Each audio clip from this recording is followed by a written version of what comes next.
This is the breakdown of what happened during day 5 of my 30-day Godot challenge. So let's get right into it. Um, I finished the my first 2D game tutorial. That includes finishing the enemy, finishing the main player seed, finishing the HUD, and then connecting the HUD to the main player scene.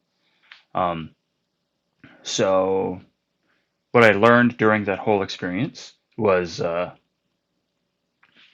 that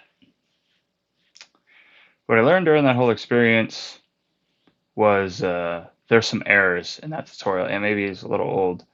At one point, they ask you to look for a section underneath another section, except that part of the UI has changed. So it wasn't a big deal, but I figured I'd mention it in case anybody was considering going through the tutorial.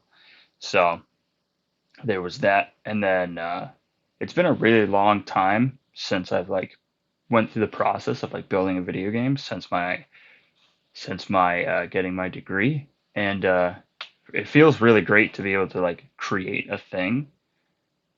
But it also is like going through this process, having read the foundation materials, makes me really uh, appreciate what Godot can do as a game engine, and really appreciate the power of the scenes and nodes and signals. And I'm really glad I took this route so far to go through this tutorial because it kind of shows me like the way Godot is meant to be used. Before, when I was using it, I was just trying to brute force it to make it do what I've done on other game engines, and that's not what this game engine is. Each game engine I'm learning has its own strengths and weaknesses, and you need to play into its strengths. So I wasn't doing that before, and reading this tutorial has kind of forced me to do that.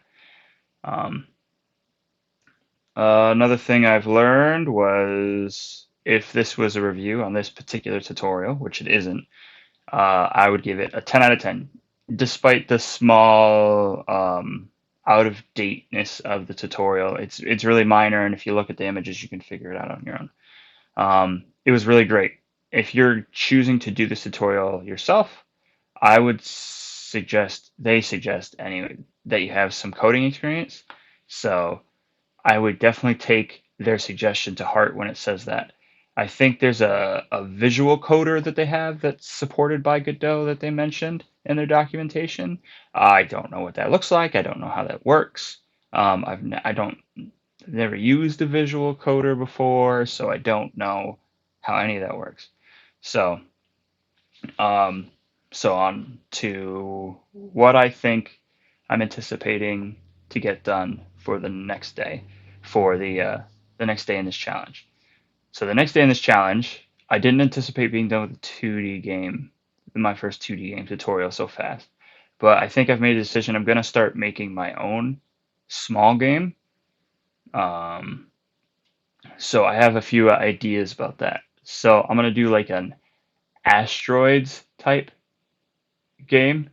I think I'm going to do 720 by 720 for the game size, and I'm going to set it up the same way as in my first 2D game, where it's like if you resize it, things kind of stay in the aspect.